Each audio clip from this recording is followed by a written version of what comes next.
और नीलामी की उस आदमी का नाम था हुकम सिंह। 7 दिन बाद उसकी जमीन नहीं, उसकी पूरी जिंदगी नीलाम होने वाली थी। ये कहानी शुरू होती है राजस्थान के सीकर जिले के एक छोटे से गांव से।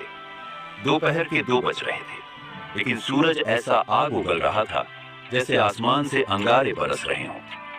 धूल भरी लू के थपेड़े चेहरे को छील रहे थे। 55 साल के हुकम सिंह अपनी ढीली पड़ चुकी धोती का पल्ला संभालते हुए अपने उस खेत के किनारे बैठे थे जो कभी सोने जैसा अनाज उगलती थी। आज वहां सिर्फ गहरी दरारें थीं, जैसे धरती माँ का सीना छलनी हो गया हो। हुकम सिंह के हाथ में एक लाल रंग का कागज था। उनकी उंगलियां कांप रही थीं। अचानक गांव के सन्नाटे को चीरते हुए एक जीप रुकी। जीप से बैंक के 2 अधिकारी और साथ में गांव का सबसे बड़ा सूदखोर मांगे राम उतरा। मांगे राम के चेहरे पर एक कुटिल मुस्कान थी। अरे ओ हुक्म, अब क्यों जमीन से सटकर बैठा है? ये मिट्टी अब तेरी नहीं रही। बैंक वालों ने थप्पा लगा दिया है, अब तो ये नीलाम होगी। मांगे राम जी, हाँ, बस 7 दिन और दे दो, कहीं न कहीं से बंदोबस्त कर लूंगा। ये बाप दादों की जमीन है, इसे नीलाम मत होने दो। हुकम सिंह जी, 1 करोड़ का कर्ज है आपके माथे। 7 साल से ब्याज पे ब्याज चल रहा है। 7 दिन बाद इस घर और जमीन की बोली लगेगी। अपना सामान बांध लीजिए। लेकिन जो होने वाला था वो न उन बैंक वालों को पता था और न ही मांगे राम को। आने वाले 7 दिन हुक्म सिंह की किस्मत का फैसला नहीं, उसकी पूरी कहानी बदलने वाले थे। दोस्तों, हुक्म सिंह कोई जन्मजात कर्जदार नहीं थे। वो गांव के सबसे मेहनती और ईमानदार किसान थे। लेकिन पिछले 10 सालों में किस्मत ने उनके साथ ऐसे मोड़ लिए कि मजबूत से मजबूत इंसान भी टूट जाए। राजस्थान की रेतीली धरती में पानी ही सबसे बड़ी दौलत है। हुक्म सिंह ने अपनी जमा पूंजी लगाकर पहला ट्यूबवेल खुदवाया। पानी नहीं निकला। दूसरा, तीसरा, चौथा, एक के बाद एक 5 ट्यूबवेल सूखे निकले। 1000 फीट तक ड्रिलिंग की मशीनें पाताल को चीरती रही, लेकिन निकला तो सिर्फ खारा पानी। ऐसा पानी जिसे न इंसान पी सके, न फसल सह सके। हर फेल ट्यूबवेल के साथ हुक्म सिंह के सिर पर 2 से 3 लाख का कर्ज बढ़ता गया। लेकिन मुसीबत यही नहीं रुकी। हुक्म सिंह का बड़ा बेटा रोहित अचानक ऐसी बीमारी की चपेट में आ गया जिसने घर की बची कुची उम्मीद भी हिला दी।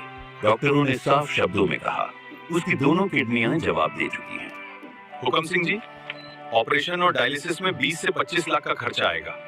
आप गरीब आदमी हैं, लेकिन वक्त कम है।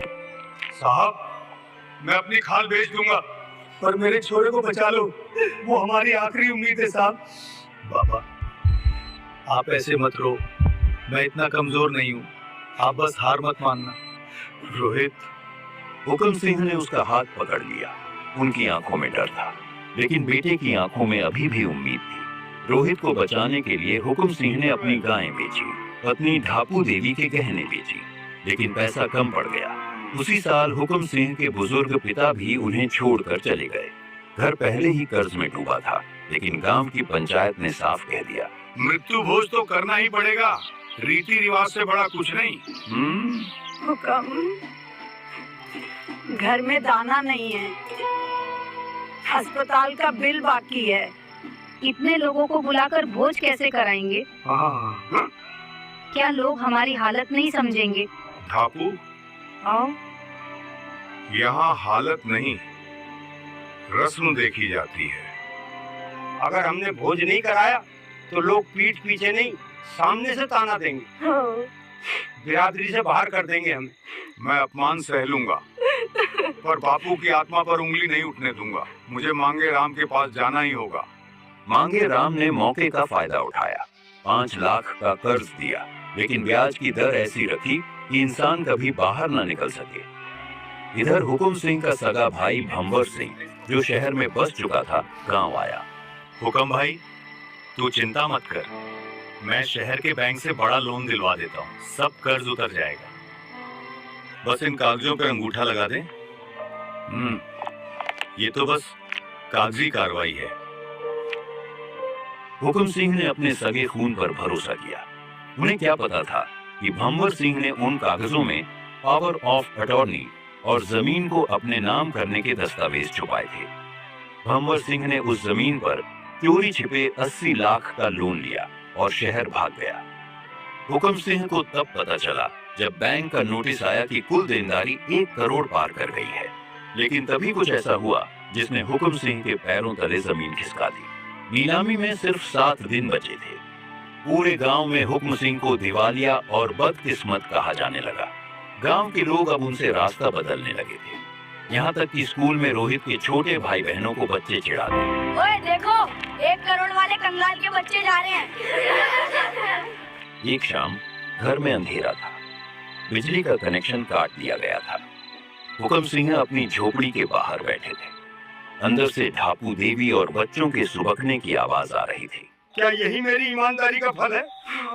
5 ट्यूबवेल सूखे, बेटा बिस्तर पर, भाई ने पीठ में छुरा घोंपा।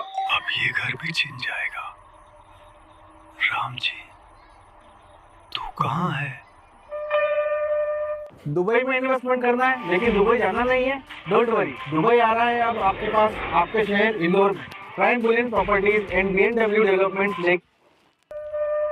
अभी मांगे राम वहां आया और हुक्म सिंह के चेहरे पर टॉर्च की रोशनी डाली। नीलामी वाले दिन मैं खुद तेरे दरवाजे पर खड़ा रहूंगा। तेरे बाप दादों की जमीन पर पहला कदम मेरा होगा। देखता हूँ कौन रोकता है मुझे। और हाँ, तेरे बच्चों को भी पता चल जाएगा कि 1 करोड़ का बोझ कैसे उतरता है। हुक्म सिंह का संयम टूट गया। अब तक वो हर ताना चुपचाप सहते आए थे, लेकिन आज भीतर का दर्द बाहर आ गया। वो अचानक उठे और तेज कदमों से अपने खेत की तरफ बढ़ गए, उसी पुरानी खेजड़ी के पेड़ की ओर। वही खेजड़ी का पेड़ जिसे राजस्थानी लोग देवता की तरह मानते हैं, जिसकी छांव में उनकी कई पीढ़ियां पली थीं। आज उसी पेड़ के नीचे वो अपने जीवन का सबसे बड़ा फैसला लेने जा रहे थे। उनके हाथ में एक मोटी रस्सी थी, मुट्ठियां कांप रही थी। अपमान, कर्ज और टूटते सपनों का बोझ अब उनसे सहा नहीं जा रहा था। वो इस भार को और नहीं उठा पा रहे थे। ए बाबा, तूने मेरी 4 पीढ़ियों को देखा है। आज मैं तेरे साये में ऊपर वाले के पास जा रहा हूँ। शायद मेरे जाने के बाद